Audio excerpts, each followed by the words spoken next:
Praise God. ఈ రోజున మనము తిరిగి నిర్గమకాండ గ్రంథంలో మనము కొనసాగుతాం. లాస్ట్ టైం మనము ఆదికాండం ముగించి నిర్గమకాండం యొక్క ఇంట్రడక్షన్ మనం చూచాము. నిర్గమకాండ గ్రంథంలో మనము ఇశ్రాయేల్ ప్రజలు విమోచించబట్టాన్ని మనము గమనిస్తూ ఉంటాం. ఇది ఒక దేవుని యొక్క విమోచన శక్తిని మనం ఇక్కడ చూస్తాం. అలానే దేవుని యొక్క పరిశుద్ధతను మనము ఇక్కడ చాలా వివిడ్గా ఎక్స్ప్లెయిన్ చేయటాన్ని మనం ఇక్కడ చూస్తూ ఉంటాం. నిర్గమకాండ గ్రంథం 19వ అధ్యాయం నుండి సంఖ్యాకాండ గ్రంథం, నిర్గమకాండ గ్రంథం 19వ అధ్యాయము, లేవికాండ గ్రంథం, సంఖ్యాకాండ గ్రంథం 10వ అధ్యాయం వరకు కూడా ధర్మశాస్త్రం యొక్క ఉద్దేశం, the purpose of law, the aim of the law గురించిన విషయాల్ని మన కొరకు వివరంగా ఇక్కడ ఉంచడాన్ని మనం గమనించగలం. దేవుడు ఆయన ఎలా మరి తను తాను ప్రత్యక్షపరుచుకున్నాడు, తన యొక్క ఉద్దేశాలని ప్రత్యక్షపరుచుకున్నాడు, మానవుల ఎడల ఆయనకున్నటువంటి సంకల్పాలను ఎలా ప్రత్యక్షపరుచుకున్నాడు, దేవుని సన్నిధికి వెళ్ళేటప్పుడు మానవుడు ఎలా వెళ్ళాలి, తన ప్రజలు ఎలా రావాలి, వీటన్నిటిని గురించినటువంటి విషయాలు ఇన్ డీటెయిల్డ్గా మనం చూస్తూ ఉంటాం. అది కేవలము ఒక డిస్కోర్స్ లాగా మాత్రమే కాకుండా అది చరిత్రలో అనేక మంది ప్రజల యొక్క జీవితాల్లో ఆయన ఇన్వాల్వ్ అవుతూ ఆ హిస్టారికల్గా ఆయన ఇన్వాల్వ్ అవుతూ వాళ్ళు నడిపిస్తూ ఈ యొక్క ప్రత్యక్షతనివ్వటాన్ని మనము ఈ యొక్క నిర్గమకాండ గ్రంథం 19వ అధ్యాయం నుంచి సంఖ్యాకాండ గ్రంథం వరకు 10వ అధ్యాయం వరకు కూడా మనం చూస్తాం. ధర్మశాస్త్రం యొక్క ఉద్దేశం మనకి కనిపిస్తూ ఉంటుంది. అయితే నిర్గమకాండ గ్రంథం మనం లాస్ట్ టైం చూసాం 400 years ఆఫ్ దేర్ బాండేజ్. ఒక కంపారిజన్ని మీకు లాస్ట్ టైం ఇచ్చాను. అదేంటంటే నిర్గమకాండ గ్రంథం తర్వాత ఆదికాండంలో మరి మోషే క్షమించండి ఆదికాండంలో యోసేపు ఆయన రాజుగా ఇశ్రాయేల్ ప్రజలను ఐగుప్తులో మరి 400 సంవత్సరాల కొరకు ఆయన దేవుడు ఎలా యోసేపును పంపించాడు మనం చూచాము. 400 years. మరి ఈ యొక్క 400 సంవత్సరాలు ఐగుప్తులో ఉండిన తర్వాత మనకి వారు తిరిగి యెహోవా దేవుడు వారిని దర్శించడం, వారిని నడిపించడం, తనకి ప్రత్యక్షతను ఇవ్వటాన్ని మనం ఇక్కడ గమనిస్తూ ఉంటాం. ఒక అంటే కైండ్ ఆఫ్ లూజ్ కంపారిజన్ మనం చూసినట్లయితే మలాఖీ గ్రంథం తర్వాత మళ్ళా 400 years ఆఫ్ సైలెంట్ పీరియడ్ అని మనం చెప్తూ ఉంటాం. తిరిగి యేసు ప్రభువారు శరీరధారిగా రావటం, మరి మానవాళ్ళంతటి కొరకు కూడా ఆయన తన ప్రాయశ్చిత్త బలి అర్పణ అవటం, మరి వాళ్ళని నడిపించడాన్ని మనము గమనించవచ్చు. తిరిగి ఎలా మనము ఈ యొక్క ధర్మశాస్త్రంలో మరి ఇశ్రాయేలు ప్రజలను నడిపిస్తున్నప్పుడు దేవుని యొక్క పవిత్రతను గురించినటువంటి ప్రత్యక్షతను ఆయన ప్రజలకు ఇచ్చాడో, ఆ యొక్క దేవునితోని సహవాసం, దేవుణ్ణి ఆరాధించటం, దేవుని యొక్క ఉద్దేశాలు, దేవుని యొక్క చిత్తం, ఆయన యొక్క మహిమ ఆయన ఈ యొక్క అధ్యాయాల్లో చూస్తాము. అలానే మనము ప్రకటన గ్రంథంలో ఆ యొక్క దేవుని యొక్క అసలైనటువంటి ఉద్దేశం, సంఘం, రాబో సంగతులు, అంటే ద హోలీనెస్ ఆఫ్ గాడ్ యొక్క క్లైమాక్స్ ని మనము ప్రకటన గ్రంథంలో మనం చూస్తూ ఉంటాం. So kind of loose parallel things మనము అబ్జర్వ్ చేయవచ్చు. మీకు ఒక షీట్ నేను మీకు పంపిస్తాను. ఆదికాండ గ్రంథానికి ప్రకటన గ్రంథానికి ఉన్నటువంటి కొన్ని కంపారిజన్స్ ని మీకు క్లాస్ అయిన తర్వాత మీకు పోస్ట్ చేస్తాను. So just you can go through that. నిర్గమకాండ గ్రంథంలో మనం చూసినప్పుడు ఇస్రాయేల్ ప్రజలు యొక్క అణిచివేతను గురించి లాస్ట్ టైం ఆల్రెడీ మనం చూచాం. దేవుడు ఇస్రాయేల్ ప్రజలు అక్కడ ఫరో యొక్క దాస్యం కింద ఎలాగ అణిచివేయబడతా ఉన్నారో మనం చూచాం. అక్కడ అప్రెషన్ యొక్క కొన్ని ప్రాముఖ్యమైన సూత్రాలు చూచాం. అప్రెషన్ యొక్క కొన్ని ఒక సూత్రాన్ని మనము గుర్తుపెట్టుకోవాల్సింది ఏంటంటే, in oppression they don't want us, but they want our work. మరి దే వాంట్ అవర్ స్కిల్స్. మనము అవసరం లేదు, కానీ ఒక వ్యక్తి అవసరం లేదు, ఒక జనాంగం అవసరం లేదు, కానీ వారి యొక్క నైపుణ్యాలు, వారి యొక్క పని మాత్రం వారికి కావాలి. టిపికల్ టిపికల్ అప్రెషన్ ఒక వ్యక్తి మనుషులను బానిసత్వంలోనికి నడిపించేటువంటి విధానం మనకు అక్కడ కనిపిస్తూ ఉంటుంది. మరి యెహోవా దేవుడు ఇస్రాయేల్ ప్రజలకు చేసినటువంటి ఆ యొక్క గొప్పదైనటువంటి ఆ యొక్క ధర్మశాస్త్రంలో మరి ఇస్రాయేల్ ప్రజల దగ్గర కూడా బానిసలు ఉన్నారు, కానీ తన ఇంటిలో పనిచేసే వారిని ఎలా ట్రీట్ చేయాలో, మరి ఎలా వారి విషయంలో ఆ యొక్క మానవత్వాన్ని చూపాలో మనకి ఆ యొక్క ధర్మశాస్త్ర గ్రంథంలో చక్కగా కొన్ని నిబంధనలు ఇవ్వబడటానికి కనిపిస్తూ ఉంటది. కాబట్టి ఆమ్ ఫరో యొక్క లేకపోతే ఐగుప్తులు ఉండే బానిసత్వానికి ఇస్రాయేల్ ప్రజల దగ్గర ఉన్నటువంటి బానిసలకు చాలా తేడాలను మనం గమనించవచ్చు. ఫర్ దట్ మ్యాటర్, ఈవెన్ బబులోన్లో ఇస్రాయేల్ ప్రజలు బానిసలకు వెళ్ళినప్పుడు ఎలా ఐగుప్తును పోలినటువంటి బానిసత్వం ఉందో, అలానే రోమా కాలంలో కూడా ఎలా మరి ప్రజలు బానిసత్వంలోనికి నడిపించబడ్డారో మనం చూసినట్లయితే, the world the world the powers of the world never want you, but they want your skills and they want your work. So ఈ విషయాన్ని మనం అప్రెషన్ యొక్క ప్రాథమిక సూత్రంగా మనం గుర్తుపెట్టుకోవాలి. సో అంచేత క్రైస్తవ సంఘంలో లేకపోతే సంఘ సహవాసంలో మనము ఇతరులను ఉపయోగించుకుంటాం కొరకు, అంటే వారి యొక్క స్కిల్స్ ని వారిని ఉపయోగించుకుని వారిని మనం తృణీకరిస్తున్నట్లయితే మనం కూడా ఐగుప్తు కేటగిరీకి చెందిన వాళ్ళం గానే అవుతూ ఉంటాం. Sadly this is happening in so many churches. That's not the biblical model of the ministry at all. Biblical మోడల్లో సహవాసము, బిల్డింగ్ ఈచ్ అదర్ అనేది బిబ్లికల్ మోడల్. అందుకే మనకి న్యూ టెస్ట్మెంట్ అంతట్లో కూడా ఆ యొక్క సహవాసం యొక్క ప్రాధాన్యతను, బిల్డింగ్ వన్ అనదర్ గురించిన విషయాలు, అనేకమైన విషయాలు మనకు కనపడతా ఉంటాయి. సో ఈ యొక్క అప్రెషన్ గురించిన విషయాన్ని, మరి ఎక్కడైతే అప్రెషన్ ఉందో అక్కడ ఇస్రాయేల్ ప్రజలు వారు తమ తమ పితరుడైనటువంటి అబ్రహాము దేవునికి వారు మొర్రపెట్టారు. వారు ఆయన కొరకు ఎదురు చూచారు, ఆయన సహాయం కొరకు ఎదురు చూచారు.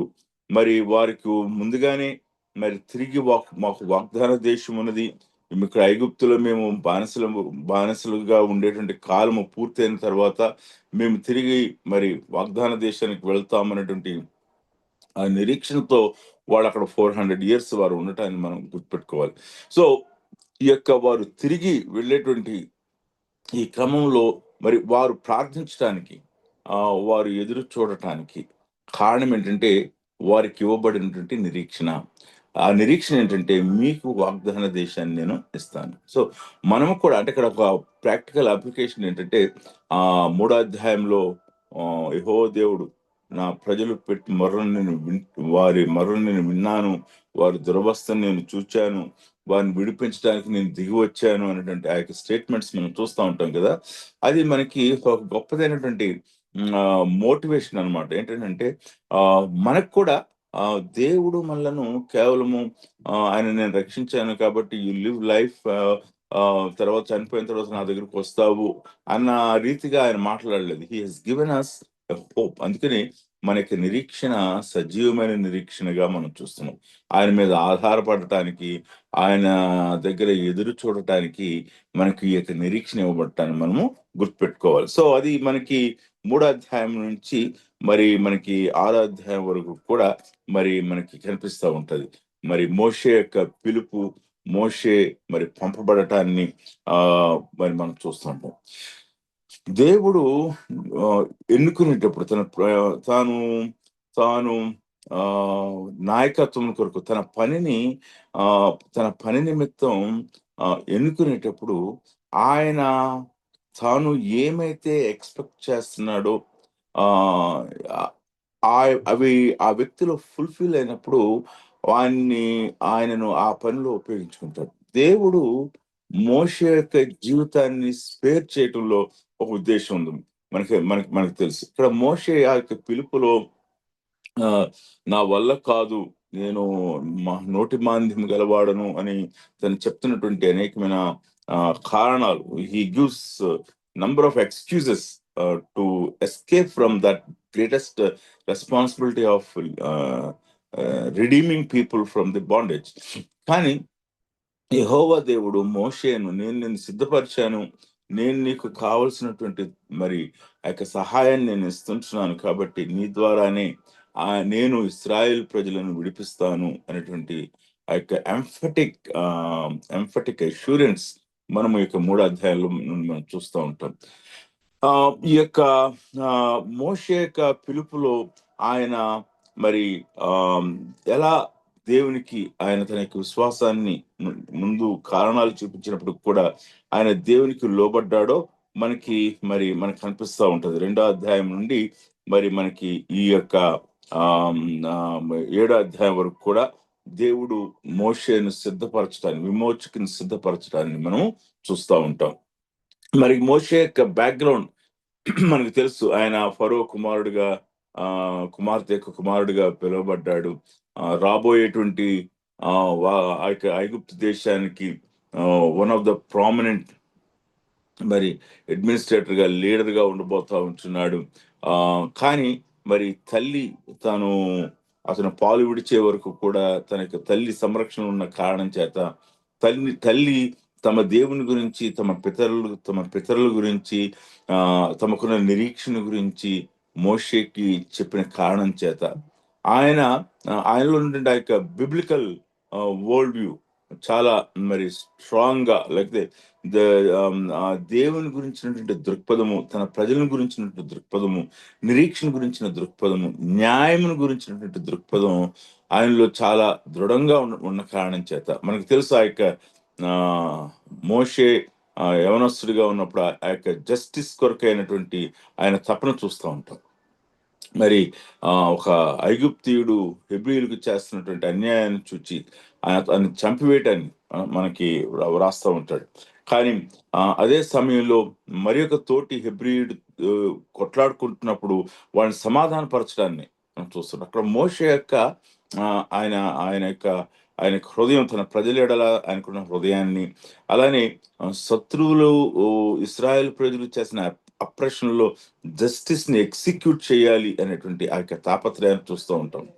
కానీ అది కొంత ప్రీమెచ్యూర్డ్‌గా కనిపిస్తా ఉంది. అందుచేత మరి మోషే పారిపోవటం, మోషే మరి అరణ్యంలో ఉండటం, ఐగుప్తు యొక్క సకల విద్యలయందు ప్రవీణుడిగా మరి ఒక రాయల్ ఆఫీస్‌ని ఎగ్జిక్యూట్ చేయటంలో ఒక రాయల్ ఆఫీస్‌ని ఆహ్, ని చార్జ్ హ్యాండ్ ఓవర్ తీసుకుంటంలో ఆయన ఎంతో మరి సిద్ధపడినటువంటి మోషే మరి ఈ సమయంలో ఆహ్, పారిపోవటాన్ని చూస్తాం. Okay. The the mission failed అన్నట్లుగా అనిపిస్తా ఉంది.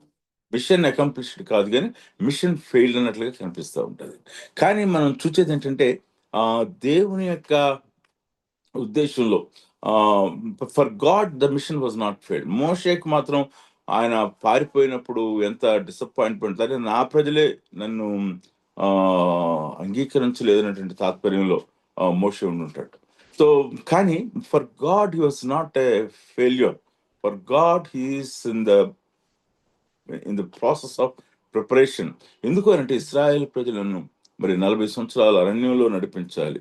సో, ఇస్రాయేల్ ప్రజలను నడిపించడం కొరకు ముందు మోషేను అరణ్యంలోనికి పంపిస్తా ఉన్నాడు. ముందు మోషేను మిద్యాను అరణ్యంలో సిద్ధపరచడాన్ని చూస్తా ఉంటున్నాడు. అంటే ద బ్యూటీ అంటే మన మన జీవితంలో కూడా we need to learn some lessons from here. ఏంటంటే మన జీవితంలో కూడా దేవుడు మనల్ని తీసుకువెళ్ళేటువంటి ఆ యొక్క ప్రాసెస్‌లో అంటే మనలను రాబో కాలం కొరకు సిద్ధం చేస్తున్నాడు అనేటువంటి విషయాన్ని ఆ యొక్క తాత్పర్యాన్ని మనం గుర్తుపెట్టుకోవాల్సిన విషయమై ఉంటుంది. కాబట్టి ఈయన మోషేను దేవుడు సిద్ధపరుస్తున్నటువంటి ఫరో ఇంట్లో సిద్ధపరిచాడు.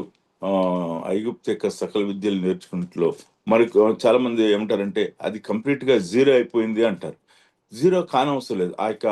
ఆ యొక్క ఆ జుడిషియల్ సిస్టమ్ గురించి, తర్వాత మోరల్ లాస్ గురించిన విషయాలు, ఐగుప్తు యొక్క దేవుళ్ళని గురించినటువంటి జ్ఞానము, ఇవన్నీ కూడా యుద్ధమును గురించినటువంటి సంగతులు, ఇవన్నీ కూడా మోషే నేర్చుకున్నాడు.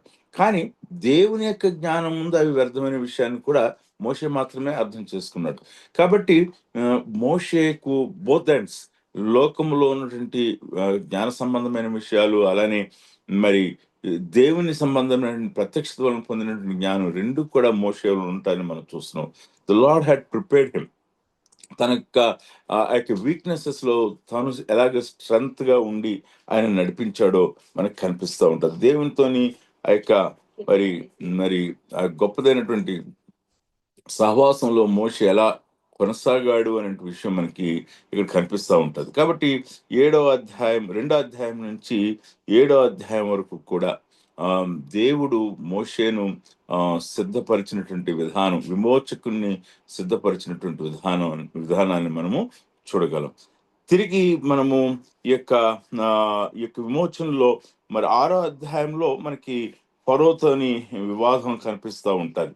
6వ అధ్యాయము 28వ వచనం నుండి కూడా మనం చూసినట్లయితే 6వ అధ్యాయం 28వ వచనం నుండి 11వ అధ్యాయము 10వ వచనం వరకు కూడా 11వ అధ్యాయము 10వ వచనం వరకు కూడా మనకి ఈ యొక్క ఫరోతోని ఎన్కౌంటర్ విత్ ఫారో, మరి ఫరోతో ఆయన ఫరోని ఎదుర్కొంటానని మనం చూస్తూ ఉంటాం. ఒకే ఒక స్టేట్మెంట్, నా ప్రజలు పోనీయండి. ఓకే, పోనీయండి.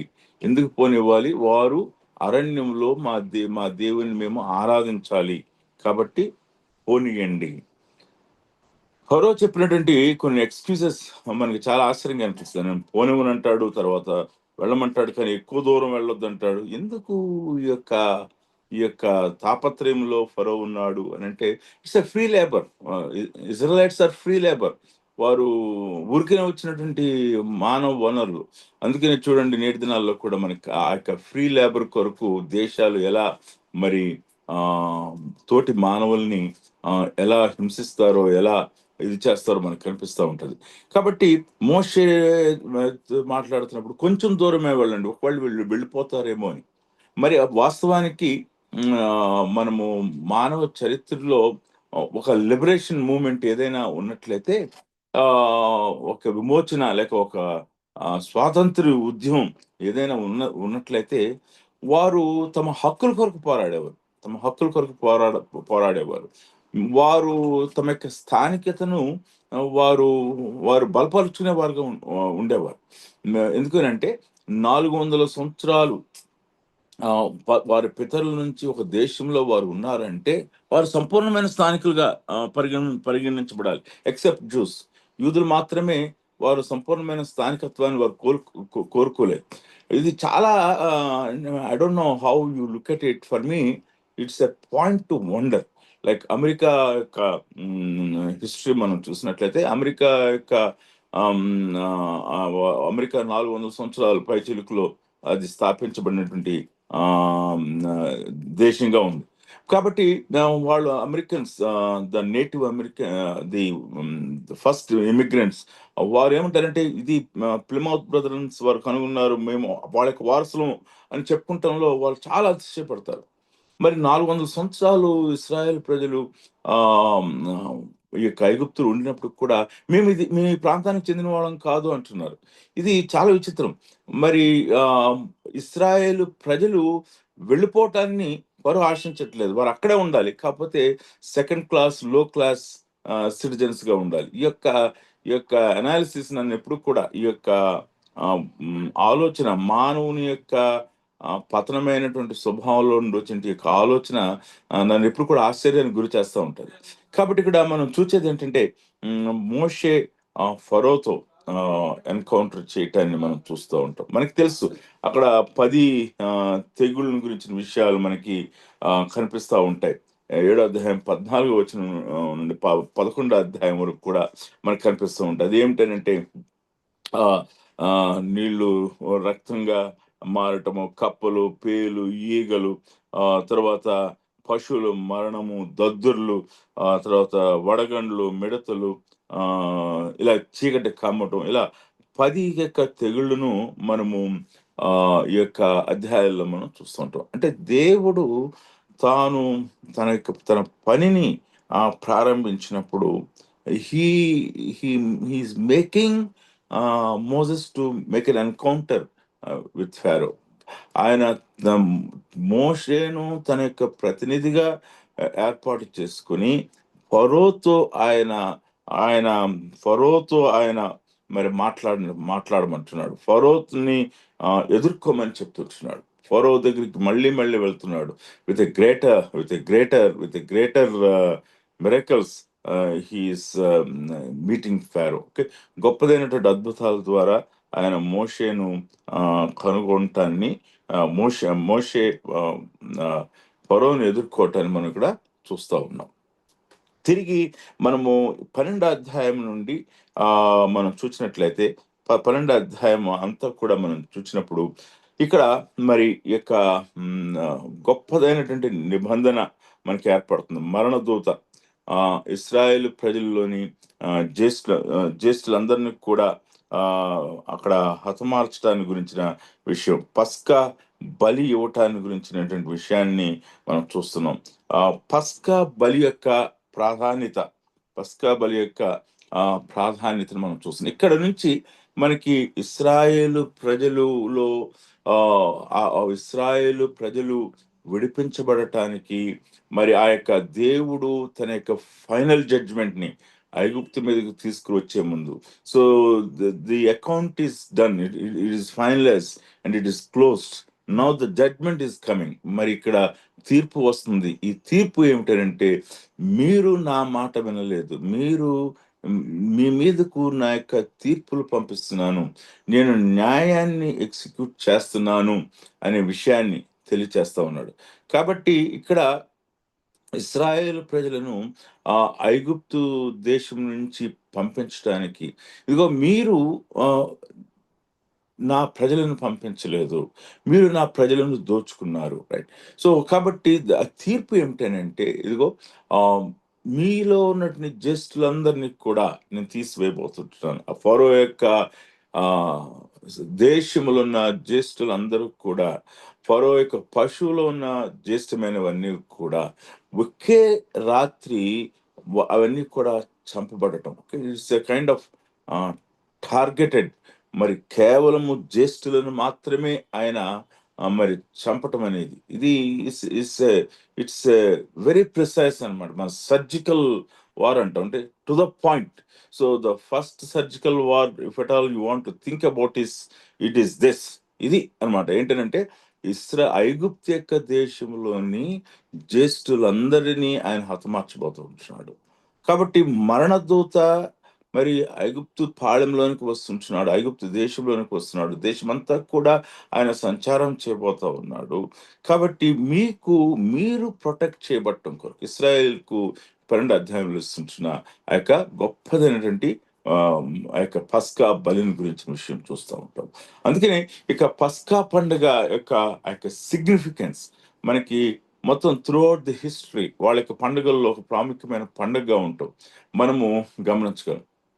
ఈ యొక్క సిగ్నిఫికెన్స్ ఏమిటి అని అంటే, ఇదిగో మరి ఈ దినం మొదలుకొని వారు ఇస్రాయేల్ దేశములో వారు ఈ యొక్క పండుగను ఆచరిస్తుంటారు. ఏమనంటే, దేవుడు మమ్మలను విమోచించున్నాడు, ఐగుప్తు యొక్క దాస్యం నుంచి విమోచించున్నాడు, తన యొక్క తాను ఏర్పాటు చేసిన ఈ యొక్క పస్కా ఆ యొక్క పండగ నుండి ఆయన మమ్మల్ని స్వతంత్రులుగా చేసినాడు. మనకు తెలుసు, ఆ యొక్క డోర్ పోస్టుల మీద రక్తము రాయటం, మరి ఇస్రాయేల్ ప్రజల్లో ఉన్న వారందరూ కూడా క్షేమంగా ఉంటాయి. ఏ ఇంటి మీద అయితే రక్త ప్రోక్షణ ఉందో ఆ ఇల్లు క్షేమంగా ఉండటాన్ని మనం చూస్తూ ఉంటాం. కాబట్టి ఇది వీరికి ఒక జ్ఞాపకార్థమైనదిగా ఇవ్వబట్టం. ఇస్రాయేల్ ప్రజలకు ఒక ప్రాముఖ్యమైన మరి మన పండగగా పస్కా పండుగ యొక్క ప్రారంభాన్ని ఇక్కడ మనము ఇక 12వ అధ్యాయము మొదటి నుంచి 30 వచనాల్లో మనం చూస్తూ ఉంటాం. మరి 12వ అధ్యాయం 31 నుండి 14వ అధ్యాయం 31 వరకు కూడా మరి ఈ యొక్క ఇశ్రాయేలు ప్రజలు యొక్క నిర్గమం, వారు ఇశ్రాయేలు దేశమును విడిచి ఐగుప్తు దేశమును విడిచి వాళ్ళు ప్రయాణాన్ని మనం చూస్తూ ఉంటాం. మనం చెప్పాను కదా, ఇక పస్కా పండుగ తర్వాత వారి దేశాలందరినీ కూడా హతమార్చడం. మనకి అనేకమైన సివిలైజేషన్స్ మనకు కనిపిస్తూ ఉంటాయి మానవ చరిత్రలో. ఇదిగో ఈ యొక్క సంఘటనతో ఈజిప్షియన్స్ సివిలైజేషన్ యొక్క అంతాన్ని మనం చూస్తూ ఉంటాము. Okay, so Egyptian civilisation was known as the very popular, very prominent prime civilisation. ఐగుప్తు యొక్క నాగరికత ప్రాముఖ్యమైనదిగా, అదెంతో ఉన్నతమైనదిగా చరిత్రలో చూస్తూ ఉంటాం. ఇశ్రాయేలు యొక్క నిర్గమంతో మరి ఆ ఐగుప్తులోని దేవుడు తీర్చినటువంటి తీర్పు, జ్యేష్ఠత్వమును తీసివేయటం ద్వారా ఐగుప్తును ఆయన మినిమైజ్ చేసినట్లుగా, ఐగుప్తు యొక్క ఆ యొక్క గౌరవాన్ని, ఐగుప్తు యొక్క కీర్తిని ఆయన తగ్గించినట్లుగా మనకి కనిపిస్తూ ఉంటుంది. కాబట్టి ఇక్కడ ఈ యొక్క గొప్పదైనటువంటి ఆ యొక్క నిర్గమం యొక్క ప్రారంభం కనిపిస్తూ ఉంటుంది. ఇక్కడ నుంచి మనం చూసినప్పుడు 14వ అధ్యాయం వరకు కూడా, 14వ అధ్యాయము 31 వరకు కూడా ఈ యొక్క నిర్గమాన్ని మనము గమనిస్తూ ఉంటాము. ఇశ్రాయేలు ప్రజలు మరి ఎర్ర సముద్రము దాటిన తర్వాత వారు ఆ విధంగా వారు ముందుకు సాగటం, అక్కడ వారికి కావలసినటువంటి మరి అవసరతలను ఆయన తీర్చటం, ఇవన్నీ కూడా మనం చూస్తూ ఉంటాం. ఈ మొదటి 14 అధ్యాయాల్లో మనకి కనపడేది, ప్రామినెంట్ గా కనపడేది ఎవరు అంటే యెహోవా దేవుడే. 3వ అధ్యాయంలో నేను దిగి వచ్చి ఉన్నాను అని చెప్పినటువంటి ఆ యొక్క స్టేట్మెంట్ నుంచి 14వ అధ్యాయంలో వారు 14వ అధ్యాయము ఎర్ర సముద్రము పాయలుగా చేయబడి దాటి వరకు కూడా గాడ్ వాస్ అమాంగ్ దెమ్, దేవుడు వారి మధ్యలో ఉన్నాడు, వారి మధ్యలో ఆయన చురుకుగా పనిచేశాడు, తన న్యాయాన్ని ఎగ్జిక్యూట్ చేసినట్లుగా మనకి అర్థం అవుతా ఉంది. కాబట్టి ఇక్కడ మనము ఇక 14వ అధ్యాయంలో 15వ అధ్యాయంలో మనకి కనపడేది ఏమిటంటే మిరియాము యొక్క ఆ యొక్క విమోచన గీతాన్ని మనము చూస్తూ ఉంటాం. 15వ అధ్యాయంలో విమోచన గీతం మనకి కనిపిస్తూ ఉంది. 15వ అధ్యాయము దయచేసి చూద్దాం. ఇది మనం అందరం కూడా మరి ఒక పాడేటువంటి ఈ యొక్క విమోచన గీతంగా మనము గుర్తుపెట్టుకోవాలి. ఓకే, ఈ యొక్క 15వ అధ్యాయంలో మిరియాము పాడినటువంటి, మనము యెహోవాను గానము చేస్తున్నటువంటి కీర్తన పాడుతుంటాం కదా, సో దీన్ని మనం ఇక్కడ మనము చూడగలము. 15వ అధ్యాయంలో ఇక విమోచన గీతాన్ని మనం చూడగలం. మరి తిరిగి మరి 16వ అధ్యాయము 17, 18 అధ్యాయములలో మనం చూచేది ఏమిటంటే ప్రయాణం కొరకు ఏర్పాటు చేసినటువంటి అద్భుతాలు. రైట్, సో దేవుడు వారికి ఏ రీతిగా ఆయా అద్భుతాలు చేశాడో మనం చూస్తూ ఉంటాం. మరి మరి ఎలాగున ఇశ్రాయేలు ప్రజల్లో వారు జ్యేష్ఠులను ఆయన హతమార్చి మరి ఐగుప్తు యొక్క దాస్యం నుంచి ఆయన విడిపించాడో, అలానే ఇక్కడ మరి ఇశ్రాయేలు ప్రజల్లో జ్యేష్ఠులను తన కొరకు ప్రతిష్ఠించుకుంటానికి కూడా, ప్రథమ సంతానాన్ని ప్రతిష్ఠించుకుంటానికి కూడా మనము ఈ భాగంలో మనం చూస్తూ ఉంటాం. సో జ్యేష్ఠులను ఆయన తీసుకున్నాడు ఐగుప్తులో. అంచేత మరి ప్రతిసారి కూడా మరి ఇశ్రాయేలు ప్రజలు వారు జ్యేష్ఠులను దేవునికి సమర్పిస్తున్నప్పుడు వారు జ్ఞాపం చేసుకునేది ఏంటంటే, మాకు యొక్క విడుదల, ఐగుప్తు యొక్క జ్యేష్ఠులను ఆయన హతమార్చుట ద్వారా మమ్మలను విడిపించాడు. కాబట్టి మా జీవితంలో ప్రథమ స్థానము జ్యేష్ఠులు మా దేవునికి సంబంధించిన వారు, మా దేవునికి అప్పగించవలసిన వారు అనే విషయాన్ని వారు గుర్తుంచుకుంటారు. కాబట్టి ఐగుప్తు యొక్క ప్రథమ సంతానాన్ని ఆయన మరి వారు దేవునికి సమర్పించడాన్ని మనము చూడగలం. కాబట్టి ఆ యొక్క 15వ అధ్యాయంలో యొక్క గొప్పదైనటువంటి ఆ యొక్క ఆ సంగతిని మనం చూస్తూ ఉంటాం. మరి ఈ యొక్క 18 అధ్యాయం వరకు కూడా అద్భుతాలు మనకు తెలుసు. పగలు మేఘస్తంభం, రాత్రి అగ్ని స్తంభం వారికి ఇవ్వబడటం. మరి తిరిగి వారు వారికి నీరు లేని సమయంలో వారికి నీరు ఇవ్వటం,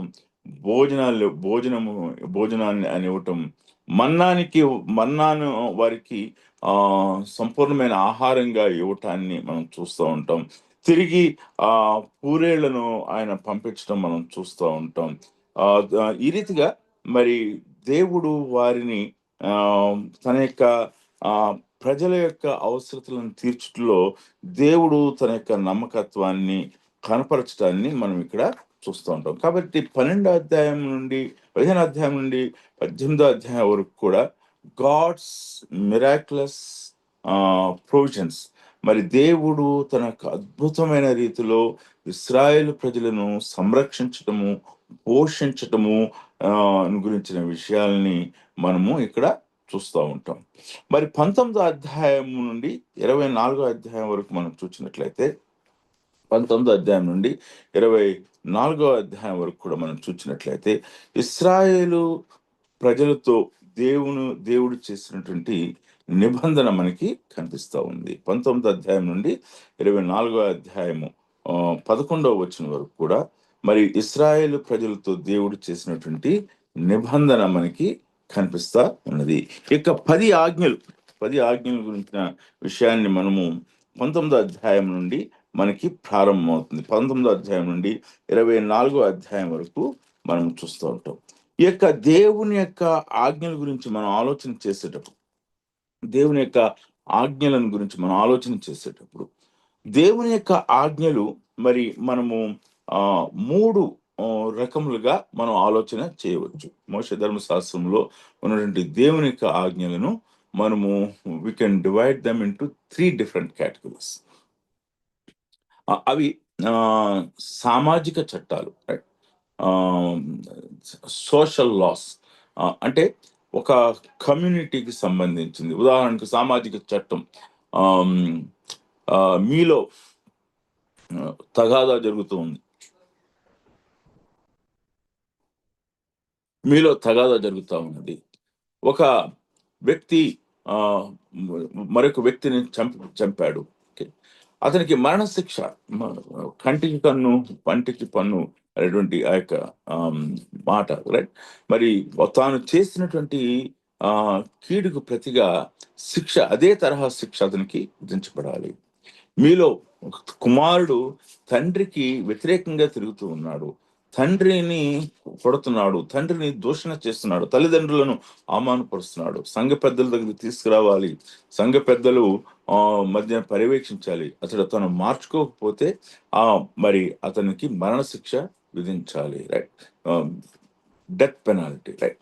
ఈ రీతిగా మరి వీటినన్నిటిని కూడా ఏమన్నామంటే సామాజిక చట్టాలు అన్నాం, సోషల్ లాస్ అన్నాం. ఓకే, సోషల్ లా. ఓకే, ఒక సమాజం అంటే ఒక విధంగా చెప్పాలి అంటే the lord has given them the constitution. Okay, Israel ప్రజలు నడిపించబడటానికి, తన యొక్క ఉద్దేశ ప్రకారంగా నడిపించబడటానికి, మరి గవర్న్ చేపట్టడానికి సామాజిక చట్టాలు ఆయన ఇచ్చాడు అనే విషయాన్ని మనము గుర్తుపెట్టుకోవాలి, రైట్? సో మనము ఈ విషయాన్ని సామాజిక చట్టాలన్నీ కూడా మరి 21 అధ్యాయం నుండి 23 అధ్యాయం వరకు కూడా మనకి కనిపిస్తూ ఉంటాయి. తర్వాత మనం 20 అధ్యాయంలో మనం చూసేది ఏమిటంటే మోరల్ లా. ఓకే, దేవుని యొక్క నైతికమైన చట్టాలు. ఓకే, ఇవి మారినవి. చాలాసార్లు ధర్మశాస్త్రం అంతటిని కూడా మనము ఆచరిస్తున్నామా అని అంటే సామాజిక చట్టాలు మనము ఆచరించట్లేదు. సామాజిక చట్టాలు, constitution varies from state to state. మరి ఈ యొక్క సామాజిక చట్టాలు ఇశ్రాయేల్ ప్రజలకు ఇవ్వబడినటువంటి సామాజిక చట్టాలుగా మనం చూస్తూ ఉంటాం. మరి ఇశ్రాయేల్ ప్రజలు వారు చెరలోనికి వెళ్ళినప్పుడు, ఇశ్రాయేల్ ప్రజలు రోమా ప్రభుత్వం యొక్క అధికారం కింద ఉన్నప్పుడు మనకి ఆ యొక్క డిస్టింక్షన్ చాలా తేటగా చూస్తూ ఉంటాం. ఇస్రాయేల్ ప్రజల యొక్క సెరిమోనియల్ లా వైలేషన్ వచ్చినప్పుడు మీ యొక్క ప్రైవేట్ కోర్టులో మీరు తీర్చుకోండి. కానీ సోషల్ సోషల్ ఆర్డర్ వైలేషన్ వచ్చినప్పుడు రోమా ప్రభుత్వం మేము తీర్పు తీరుస్తాము. యేసు ప్రభు వారిని తీర్పు తీర్చినప్పుడు మనం అదే చూస్తూ ఉంటాం. యేసు ప్రభు వారి మీద మోపినటువంటి అభియోగాలని మరి ఫిలాతు పరిశీలన చేస్తున్నప్పుడు ఇవి ఆ సోషల్ లాకు సంబంధించింది కాదు. ఇది రిలీజియస్ సెర్మోనియల్ లాకు సంబంధించింది. ఇది రిలీజియస్ లాకు సంబంధించింది. కాబట్టి ఇది మా యొక్క పర్వ్యూలో లేదు అనేటువంటి స్టేట్మెంట్ ఆయన ఇవ్వటాన్ని మనం చూస్తూ ఉంటాం. కాబట్టి social laws vary from state to state అనే విషయాన్ని మనం ఇక్కడ గుర్తుపెట్టుకోవాలి. కాబట్టి ఇక్కడ మరి 21 అధ్యాయం నుంచి 23 అధ్యాయం వరకు యెహోవా దేవుడు ఇశ్రాయేలు ప్రజలకు ఆయన సామాజిక చట్టాలని ఆయన ఇవ్వటాన్ని, సోషల్ లాస్‌ని ఇవ్వటాన్ని మనం చూస్తున్నాం. 20 అధ్యాయము మనకి కనిపించేది ఏమిటనంటే అది అది మోరల్ లాగా కనిపిస్తా ఉంది. అది మోరల్ లా. ఓకే. దేవుని యొక్క పరిశుద్ధమైన నీతి చట్టాలు. ఒక మరి వ్యక్తి యొక్క జీవితానికి సంబంధించిన చట్టాలుగా మనకి కనిపిస్తా ఉన్నాయి. కాబట్టి moral law is applicable to all of us. దేవుని యొక్క నీతి చట్టాలు అవి మారనివిగా ఉన్నాయి. నీతి చట్టాలు అవి అందరూ కూడా ఆచరించవలసినవిగా ఉన్నవి. దేవుని యొక్క పరిశుద్ధమైనటువంటి ఉద్దేశంలో మానవుల ఎడల ఆయన ఎక్స్‌పెక్ట్ చేస్తున్నది మనము చూస్తా ఉన్నాము. లేవికాండ గ్రంథంలోనికి వచ్చేటప్పటికి మనకి సెర్మోనియల్ లాస్ కనిపిస్తా ఉంటాయి. ఆచార చట్టాలు మనకు కనిపిస్తా ఉంటాయి. ఇశ్రాయేలు యొక్క సంస్కార చట్టాలు కనిపిస్తూ ఉంటాయి. కాబట్టి ఇక ధర్మశాస్త్రంలో మనము ముందుగా గుర్తుపెట్టుకోవాల్సినటువంటి విషయం ఏమిటంటే మరి దేవుని యొక్క ఆ ధర్మశాస్త్రము ఇశ్రాయేలు ప్రజలకి ఇచ్చాడు. ఆయన ఆజ్ఞలు ఇచ్చాడంటే 3 రకములైనటువంటి ఆజ్ఞలను ఆయన ఇచ్చాడు. మొట్టమొదటిగా ఆ సెర్మోనియల్ లా, మోరల్ లా, తర్వాత రెండవదిగా ఆ మొదటిగా మోరల్ లా, రెండవదిగా సోషల్ లా, మూడవదిగా సెర్మోనియల్ లాగా మనము గుర్తుపెట్టుకోవాలి. రైట్. సో ఇది ఎంతో మనకి అవసరమైంది, ప్రాముఖ్యమైనది, మనం గుర్తుపెట్టుకోవాల్సిన విషయం. ఓకే.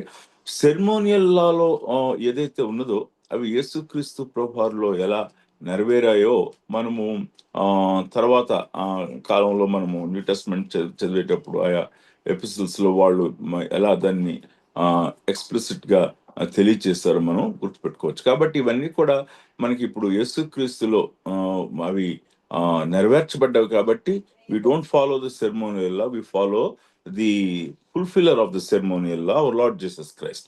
సో కాబట్టి కానీ మనము ధర్మశాస్త్రాన్ని లేకపోతే పాత నిబంధన గ్రంథాన్ని మనం జ్ఞాపం చేసుకునేటప్పుడు దేవుని ఆజ్ఞలను మనము చదువుతుంటున్నప్పుడు ఇది ఏ లానో మనము అక్కడ మన పక్క రాసుకోవాలి. This is the God's moral law commanded to everyone.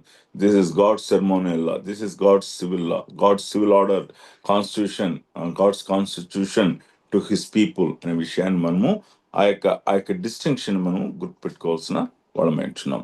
So దేవుని యొక్క సీనాయి కొండ మీద దేవుని యొక్క మహిమను మనము ఇక 24 అధ్యాయంలో మనం చూస్తూ ఉంటాం. కాబట్టి ఈ 18వ అధ్యాయం క్షమించండి, ఈ యొక్క 19వ అధ్యాయం నుండి 24వ అధ్యాయం వరకు జరిగిన వాటి అన్నిటిని కూడా మనం చూసినట్లయితే మనము సీనాయి పర్వతము దగ్గర దేవుని యొక్క నిబంధన, God's covenant at the mountain Sinai, దేవుని యొక్క నిబంధన సీనాయి పర్వతం దగ్గర జరిగిన నిబంధనగా మనము చూస్తూ ఉంటాం.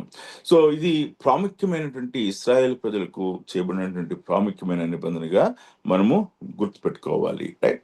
24వ అధ్యాయము 12వ వచనం నుండి కూడా 24వ అధ్యాయము 12వ వచనం నుండి 31వ అధ్యాయము వరకు కూడా మనము చూసినట్లయితే ప్రత్యక్ష గుడారాన్ని గురించినటువంటి విషయాలు మనకి కనిపిస్తూ ఉన్నాయి. మనకి ఒక observation I want to give you. అదేమిటంటే ఈ యొక్క 18వ అధ్యాయంతో ఈ యొక్క ప్రయాణమును సడన్ గా ఆపినట్టుగా కనిపిస్తూ ఉంటుంది. అంటే the writer has started and then from chapter 19 there is a shift in writing. Okay. ఆయన రాసే వ్రాతలో ఆ యొక్క ఆ యొక్క షిఫ్ట్‌ని మనం గమనిస్తూ ఉంటాం. ఈ యొక్క ప్రయాణం యొక్క మిగిలిన విషయాలు మిగిలినటువంటి చోట్ల అవి ప్రస్తావన చేయబడటాన్ని మనము గమనించవచ్చు. అంటే దేవుని యొక్క ఉద్దేశ్యము కేవలము ప్రయాణము కాదు. దేవుని యొక్క ఉద్దేశ్యము ఇశ్రాయేలు ప్రయాణములో వారితో ఉన్న దేవునితోని సహవాసము, ఇశ్రాయేలు ప్రయాణంలో వారితో ఉన్న దేవుని గూర్చినటువంటి జ్ఞానములో ఎదగటము, ఇశ్రాయేల్ ప్రయాణంలో వారు దేవునిని ఎలా వెంబడించాలో ఆయన బోధిస్తూ వస్తున్నాడు. కాబట్టి మనము చూచేదేంటంటే, ఆ యొక్క స్పెషల్ ఆ యొక్క రెవల్యూషన్‌ని మనం ఇక్కడ చూస్తా ఉన్నాం. 19వ అధ్యాయం వరకు నుండి 40 అధ్యాయం వరకు కూడా ఈ యొక్క డిస్క్రిప్షన్స్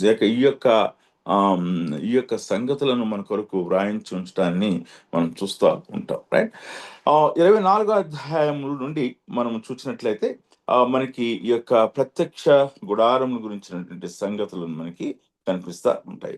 24వ అధ్యాయం నుండి 31వ అధ్యాయం వరకు కూడా ఈ యొక్క ప్రత్యక్ష గుడారంలో ఉన్నటువంటి ఆ యొక్క మందసం, కృపాసనము, బల్ల, ఆ యొక్క దీపస్తంభాలు, ఇత్తడి బలిపీఠము, తెరలు, బట్టలు, ముసుగు, తర్వాత ఆవరణము, వెలుపల ఆవరణము, అహరోను యొక్క యాజకత్వము, మరి ధూప వేదిక, గంగాళము, మరి వీటన్నిటిని గురించిన వివరణ దేవుని యొక్క ప్రత్యక్ష గుడారంలో ఏమేమి ఎక్కడెక్కడ ఉండాలి అనే విషయాలు చాలా స్పష్టంగా ఇవ్వబట్టాన్ని చూస్తాను. కొలతలు, ప్రత్యక్ష గుడారం యొక్క కొలతలు మనం చూస్తూ ఉంటాం. తర్వాత ఇశ్రాయేలు ప్రజలు 12 గోత్రాలు ఈ ప్రత్యక్ష గుడారం దగ్గర ఉత్తర దిక్కున ఎవరు ఉండాలి, పశ్చిమ దిక్కున ఎవరు ఉండాలి, వాళ్ళ యొక్క డిస్ట్రిబ్యూషన్ కూడా చూస్తూ ఉంటాం. అంటే ఇశ్రాయేలు ప్రజలు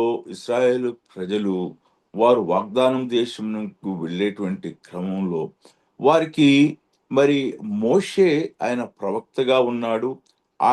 మోషే వారిని నడిపిస్తూ ఉంటున్నాడు. మరి మోషే యొక్క ఆజ్ఞ చొప్పున నాయకత్వం కింద ఉన్నారు. కానీ ఇశ్రాయేలు ప్రజల యొక్క దృష్టి అది ప్రత్యక్ష గుడారం మీద ఉండాలి. మోషే కూడా ఈ యొక్క ప్రత్యక్షపు గుడారము యొక్క నమూనాలో ప్రత్యక్షపు గుడారము యొక్క నమూనా దేవుని దగ్గర నుండి పొందినప్పటికీ కూడా దేవుని యొక్క మహిమ వచ్చినప్పుడు ఆయన తన ప్రజల మధ్యన ప్రత్యక్ష గుడారము నుండి నివసించుట ప్రారంభించినప్పుడు they should fear the the pattern that God has given to them. ఆయన వారికి ఇచ్చినటువంటి ఆ యొక్క పద్ధతిని వారు భయపడాలి. దేవుని యొక్క ప్రత్యక్ష గుడారం యొక్క ప్రాధాన్యతను వారు గ్రహించాలి అనే విషయాన్ని మనము నిర్గమకాండ గ్రంథంలో వారు దేశంగా ఏర్పడక ముందే వారి ప్రయాణంలోనే ఆయన వారికి బయలుపరచడాన్ని మనం చూస్తూ ఉన్నాం. సన్నిధి రొట్టెల గురించి చెప్తూ ఉంటాడు. తర్వాత యాజకుని యొక్క వస్త్రాల గురించి, యాజకునికి ఉన్నటువంటి గౌరవం గురించి, మరి ఇవన్నీ కూడా మనము ఈ యొక్క మరి 24వ అధ్యాయం నుండి 31వ అధ్యాయంలో మనం చూస్తూ ఉంటాం. వీటి యొక్క కొన్ని వివరణలను మళ్ళీ తిరిగి మనం లేవికాండంలో మనం చూడబోతా ఉన్నాం. కాబట్టి ఈ యొక్క ప్రత్యక్ష గుడారము యొక్క ప్రాధాన్యతను మనం చూస్తున్నాం. ఎందుకనంటే దేవుడు తన ప్రజలతో తన సన్నిధినిచ్చాడు. దేవుడు తాను ప్రతిష్ఠించినటువంటి ఆ యొక్క ప్రత్యక్షపు గుడారం ద్వారా ఆ గుడారము గుడారం నుండి ఆయన మాట్లాడబోతుంటున్నాడు. ఆయన తన సూచనలు అక్కడి నుంచి ఆయన ఇవ్వబోతుంటున్నాడు.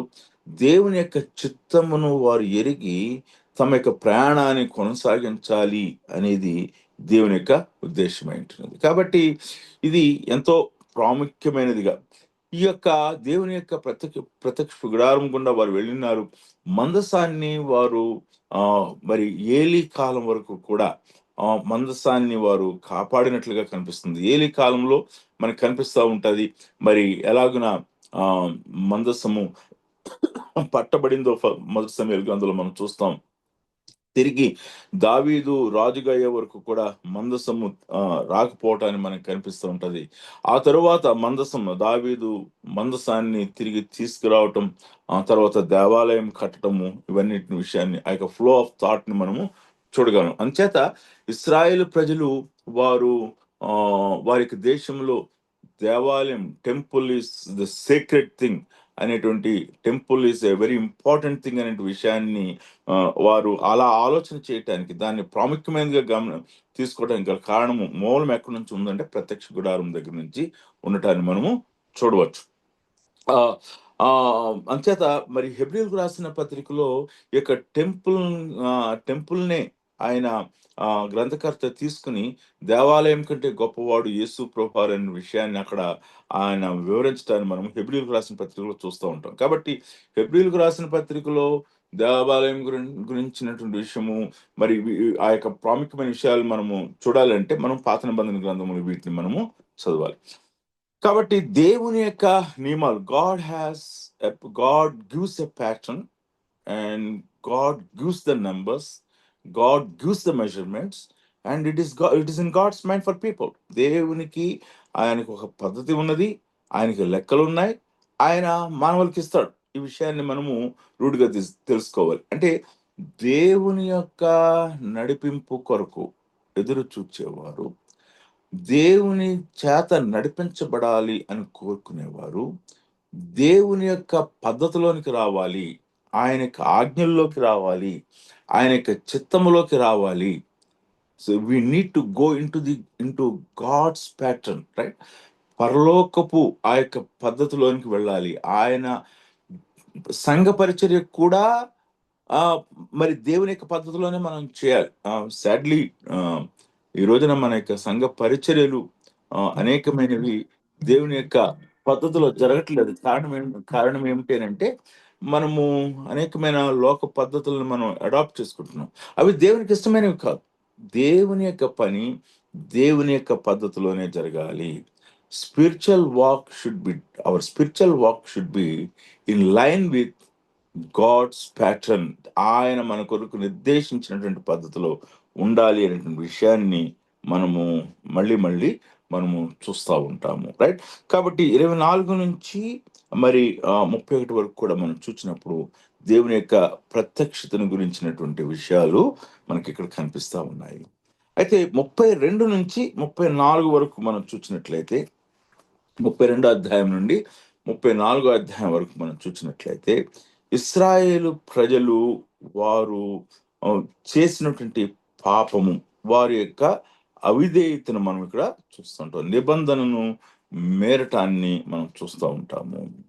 వారు మరి ఆ యొక్క బంగారు దూడను చేసుకుంటాం, విగ్రహారాధనకు వారు మళ్ళటాన్ని మనం చూస్తూ ఉంటాం. సో ఇశ్రాయేలు ప్రజల యొక్క ఆ యొక్క భయంకరమైనటువంటి పాపం, బంగారు దూడను గురించినటువంటి పాపం, మరి బంగారు దూడను, ఆ దూడను పూజించడానికి గురించిన విషయాన్ని మనం చూస్తుంటున్నప్పుడు, దేవుని యొక్క కోపం మరి ఇశ్రాయేలు ప్రజల మీద రేగినప్పుడు, మోషే యొక్క విజ్ఞాపన మనం చూస్తా ఉన్నాము. తిరిగి దేవుడు మరి మోషేకు ఆ యొక్క 10 ఆజ్ఞల యొక్క ఆ యొక్క నిబంధనను తిరిగి ప్రారంభించడాన్ని ఈ 32 నుండి 34 అధ్యాయంలో మనము చూడవచ్చు. తిరిగి మరి ఆ యొక్క దేవుని యొక్క ప్రత్యక్షతను తిరిగి ఆయన వ్రాయటాన్ని మనము చూస్తా ఉన్నాము, రైట్? కాబట్టి ఇశ్రాయేలు యొక్క 32 నుండి 34 అధ్యాయంలో ఇశ్రాయేలు ప్రజల యొక్క పాపము, మోషే యొక్క విజ్ఞాపన, దేవుని యొక్క కనికరాన్ని మరి వారు తిరిగి పొందుకోవటాన్ని మనం చూస్తా ఉన్నాము. ప్రజల యొక్క పాపం విషయమై ప్రవక్త యొక్క విజ్ఞాపన దేవుని యొక్క ఉగ్రతను మళ్లించి దేవుని యొక్క కనికరం పొందుకోవటానికి కారణమవటాన్ని ఇక్కడ చూస్తూ ఉంటాము.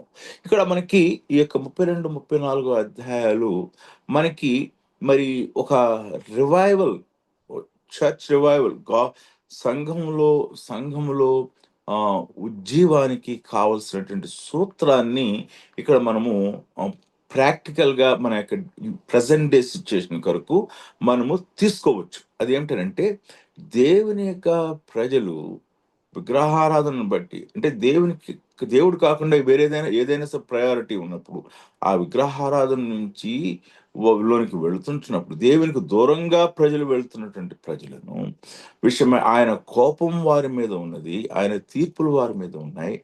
వారిని తిరిగి దేవుని దగ్గరకు తీసుకొని వచ్చుట్లో మన యొక్క విజ్ఞాపన యొక్క ప్రాధాన్యతను ఇక్కడ గుర్తు చేస్తా ఉంది. దేవుని యొక్క సేవకులుగా, దేవుని యొక్క బిడ్డలుగా, దేవుని యొక్క రాయబారులుగా మనము విజ్ఞాపన చేయుటకు బద్ధులమై ఉన్నాము.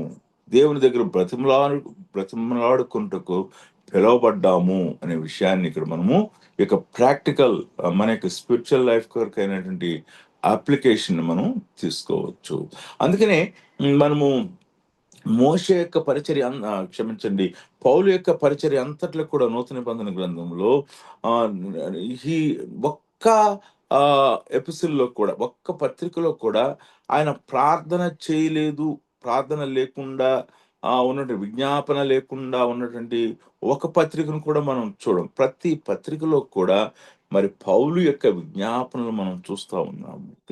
ఎక్కడైతే దేవునికి వ్యతిరేకంగా తిరుగుతున్న ప్రజల కొరకు నాయకులు విజ్ఞాపన చేస్తారు, అక్కడ దేవుడు తన యొక్క కనికరాన్ని వారి మీద ఉంచుతాడు. Okay, so when when when when we see people are going against God, the primary responsibilities upon us for intercession అనే విషయాన్ని మనం ఇక్కడ ఆ యొక్క ప్రాక్టికల్ ప్రిన్సిపల్ మనము తీసుకోవచ్చు. రైట్. సో తిరిగి దేవుడు ఆయన మోషే యొక్క ఒక క్లైమాటిక్ ఎక్స్ప్రెషన్ మనము ఈ యొక్క 34 అధ్యాయాలు మనం చూస్తాం. అది ఏమిటనంటే మరి ఆయన యొక్క మహిమను చూడాలి, ఆయన చూడాలి అనేటువంటి ఆ యొక్క గొప్పదైనటువంటి కోరికను మనము ఈ యొక్క అధ్యాయాల్లో మనం చూస్తూ ఉంటాం. నీ మహిమను కనపరచు నాకు చాలు అనేటువంటి విషయాన్ని ఇక్కడ చూస్తూ ఉంటాము. 35 నుండి మనము 40 వచనం వరకు కూడా చూచినట్లయితే ప్రత్యక్షపు గుడారము యొక్క నిర్మాణము జరుగుతూ ఉన్నది.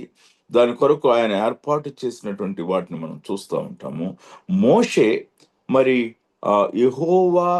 మోషేకు యెహోవా ఆజ్ఞాపించిన వాటన్నిటి చొప్పున ఆ మాట వాటన్నిటి చొప్పున ఆయన తూచా తప్పకుండా ఇక ప్రత్యక్షపు గుడారము గురించినటువంటి అన్ని కూడా ఆయన నెరవేర్చినట్లుగా మనకి కనిపిస్తూ ఉంటుంది. ఇశ్రాయేలు ప్రజలను మోషే నడిపించుటలో దేవుని మాటను తూచా తప్పకుండా ఆయన చెప్పినట్లుగానే ఆయన ఫరోను ఎదుర్కొన్నాడు. ఇశ్రాయేలు ప్రజలను ఆయన చెప్పినట్లుగానే అరణ్యంలోనికి తీసుకుని వచ్చాడు, సీనాయి పర్వతం దగ్గర తీసుకొచ్చాడు. యెహోవా తన యొక్క ప్రత్యక్షతనిచ్చినప్పుడు తన యొక్క ప్రజలతో శాశ్వతముగా ఉండుట కొరకు అయినటువంటి ప్రత్యక్ష గుడారము యొక్క నమూనాను మోషేకి ఇచ్చినప్పుడు మోషేకు యెహోవా ఆజ్ఞాపించిన వాటన్నిటి చొప్పున మోషే చేశాడు. ఈ కంప్లీటెడ్. సో దేవుని యొక్క ప్యాటర్న్ ని కంప్లీట్ గా ఆ ప్రత్యక్ష గుడారములో విధేయత చూపిస్తూ తన యొక్క ఆలోచనను ఏమాత్రము తీసుకొనక దేవుని ఆజ్ఞలను మాత్రమే ప్రామాణికంగా తీసుకుని ఆ యొక్క ప్రత్యక్ష గుడారాన్ని ఆయన ఏర్పాటు చేశాడు. ఈ యొక్క 40 అధ్యాయములోనికి వచ్చేటప్పటికి మనం ఒక క్లైమాక్స్ చూస్తూ ఉంటాము. దేవుని యొక్క మహిమ మరి ఆ యొక్క ప్రత్యక్షపు గుడారం మీద ఉండుట, మరి ఆ యొక్క దేవుని యొక్క మహిమను చూడలేకపోయారు ప్రజలు. సో నిర్గమకాండ గ్రంథం మనకి ఒక క్లైమాటిక్ గా, ఒక గ్లోరియస్ ఎండ్ గా మనం నిర్గమకాండ గ్రంథాన్ని మనం చూస్తూ ఉంటాము. ఆదికాండ గ్రంథములో కూడా ఒక గ్లోరియస్ ఎండ్ కనిపిస్తూ ఉంటుంది. అది ఏమిటంటే పిలుపు నుంచి ఇశ్రాయేల్ ప్రజలు నడిపించబడటం, మరి వారి కొరకు ఒక నివాసాన్ని, తాత్కాలికమైన నివాసమైనప్పుడు కూడా ఐగుప్తు నివాసాన్ని ఇవ్వటాన్ని మనం చూస్తూ ఉంటాము. నిర్గమకాండ గ్రంథం యొక్క గ్లోరియస్ ఎండ్ ఏమిటంటే దేవుని యొక్క మహిమ వారి మధ్యన ఉండటం, ప్రత్యక్ష గుడారం దగ్గర ఆయన మహిమ దిగి రావటం అనే విషయాన్ని మనం ఇక్కడ చూస్తూ ఉంటాము. సో అంచేత నిర్గమకాండ గ్రంథాన్ని మనము 3 భాగాలుగా ఒక డివిజన్ మనం తీసుకున్నట్లయితే 3 భాగాలుగా మనం విభజించుకోవచ్చు. మొదటి 11 అధ్యాయాలు మనకి ఒకవేళ మనం టైటిల్ పెట్టినట్లయితే దాసత్వమును గురించినటువంటి విషయాలు కనిపిస్తూ ఉంటాయి. స్లావరీ. నిర్గమకాండ గ్రంథం మొదటి 11 అధ్యాయాలు స్లావరీని గురించి కనిపిస్తూ ఉన్నాయి. 12 అధ్యాయం నుండి 18 అధ్యాయం వరకు మనకి విమోచన గురించిన విషయాలు మనకి కనిపిస్తూ ఉన్నాయి. 19 అధ్యాయం నుండి 40 అధ్యాయం వరకు మనకు దేవుని యొక్క ప్రత్యక్షతను మనం చూస్తూ ఉన్నాం. గాడ్స్ రెవల్యూషన్, స్పెషల్ రెవల్యూషన్ మనం చూస్తూ ఉన్నాము. దేవుని యొక్క ఆజ్ఞలు ఇవ్వటం దగ్గర నుంచి, ప్రత్యక్షపు గుడారం యొక్క నమూనాను ఇవ్వటం దగ్గర నుండి, ఇశ్రాయేలు ప్రజల యొక్క పాపం కొరకైనటువంటి పాపం నుంచి వారు దేవునికి ఉగ్రత నుంచి తప్పించబడడం కొరకైన విజ్ఞాపన, తిరిగి తన యొక్క నిబంధనను స్థిరపరచడం గురించి, తిరిగి 40 అధ్యాయంలో దేవుని యొక్క మహిమ వారి మధ్యలో ఉండటానికి గురించిన విషయాలు మనం చూస్తూ ఉన్నాం. Okay, from slavery to the glorious presence of God's glory dwelling among them. దేవుని యొక్క మహిమ వారి మధ్యన ఉండటాన్ని మనం ఈ యొక్క నిర్గమకాండ గ్రంథంలో మనం చూస్తూ ఉంటాం. బైబిల్ స్టడీ మెథడ్స్ మనం చదివేటప్పుడు ఈ యొక్క పాఠాన్ని మనము నేర్చుకుంటూ ఉంటాం. ఈ యొక్క ఆథర్స్ యొక్క రచనా శైలిలో మనకి కొన్ని యొక్క హిస్టారికల్ బుక్స్ మనం చూసినప్పుడు, ఈ యొక్క ప్రోస్ మనం చూసినప్పుడు, కొన్ని అసెండింగ్, ఈవెన్ బయోగ్రఫీస్ కూడా మనం చూసినప్పుడు కొన్ని అసెండింగ్ ఆర్డర్లో రాస్తారు. అంటే క్లైమాక్స్ లోకి తీసుకువెళ్తారు. క్లైమాక్స్ ఇస్ ఇక్కడ the climatic from slavery is a gloomy picture. బానిసత్వం అనేటువంటిది ఒక నిరాశతో కూడింది, ఒక దుఃఖంతో కూడినటువంటి, ఒక విచారంతో కూడినటువంటి సిచ్యుయేషన్ నుంచి 40 అధ్యాయంకి వచ్చేటప్పటికి ఒక గ్లోరియస్ పిక్చర్, మహిమతో కూడింది. ఒక అసెండింగ్ ఆర్డర్లో రాశారు. కొన్ని కొన్ని బుక్స్ లో మనము డిసెండింగ్ ఆర్డర్ లో చూస్తూ ఉంటాం. It begins with it has a glorious beginning. It has a glorious beginning, but then it goes down into a descending order, a gloomy ending.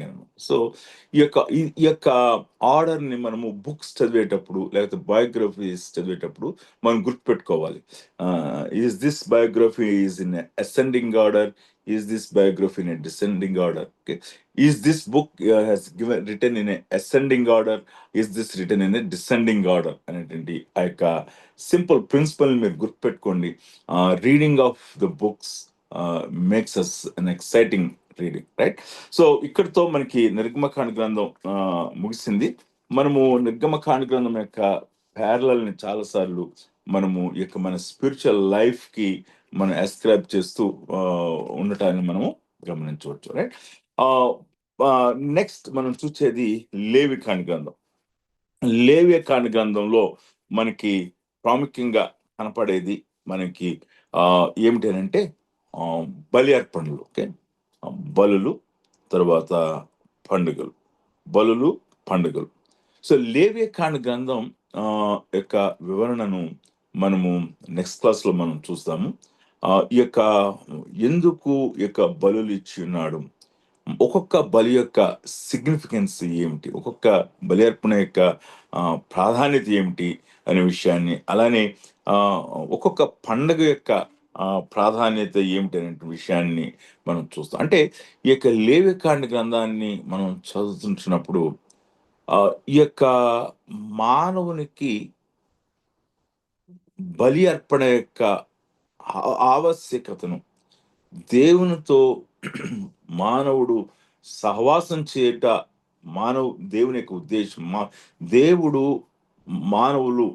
దేవుని యొక్క ఉద్దేశం మానవుడు తనతో సహవాసం చేయటం కొరకు. అయితే ఆదాము పాపమును బట్టి మనము ప్రతిసారి కూడా పాపంలో పడిపోయే నైజం కలిగిన వారము.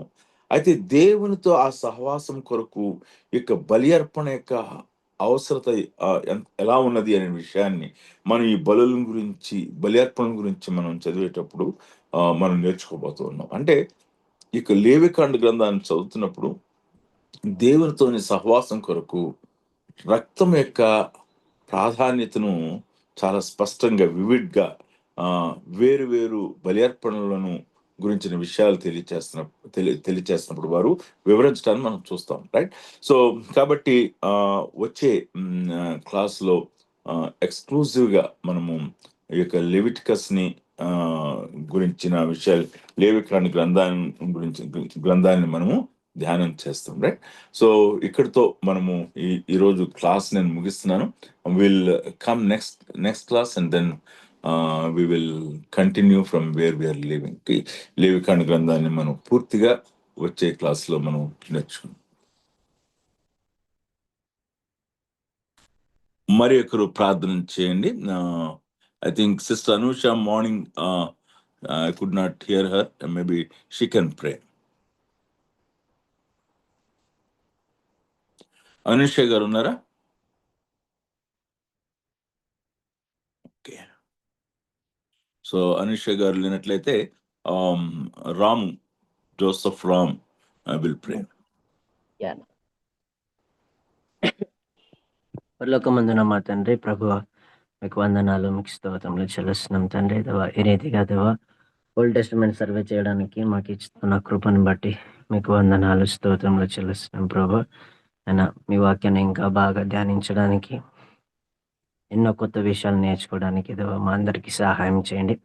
నేర్చుకున్న ఏది మర్చిపోకుండా దేవా మేము ధ్యానిస్తూ పరిశీలిస్తూ దేవా ఇంకా మీ వాక్యం యొక్క సత్యాన్ని తెలుసుకొని ఆ ప్రకారంగా బ్రతకడానికి మా అందరికీ కృపను చూపించమని మీకే వందనాలు చెల్లించుకుంటూ యేసుక్రీస్తు నామంలో ప్రార్థన చేస్తున్నాం తండ్రి. ఆమేన్. ఆమేన్. థ్యాంక్ యూ అండి. మనము నెక్స్ట్ క్లాస్లో మనం కలుసుకుందాం. Thank you. Thank you sir. Okay.